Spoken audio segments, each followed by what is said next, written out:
So let's talk about timing.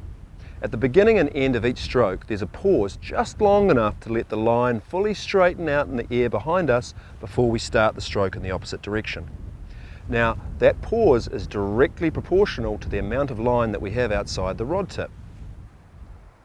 The longer the length of line outside your rod tip, the longer it's going to take for that line to straighten out fully in the air. So there's a simple rule here, and that is long line, long pause, short line, short pause. There are a couple of things that you can do to check if your timing's correct or not. And probably the easiest is just to look over your shoulder and see that line straightening out behind you.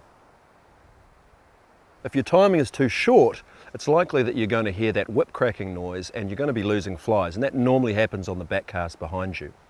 If your timing is way too short, you're going to be introducing a lot of slack into the system. The rod's going to unload and the line is going to collapse in a heap around your ears.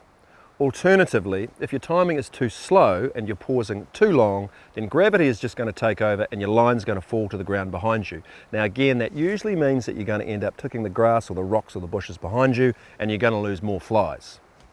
By contrast, you're going to know when your timing is right. You'll actually start to feel a little tug on the tip of the fly rod as that taut line starts to bend and load the rod.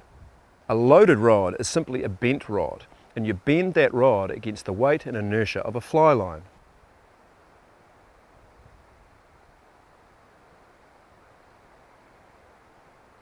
Now, learning to load and unload a fly rod efficiently is probably the single most important aspect of learning to fly cast.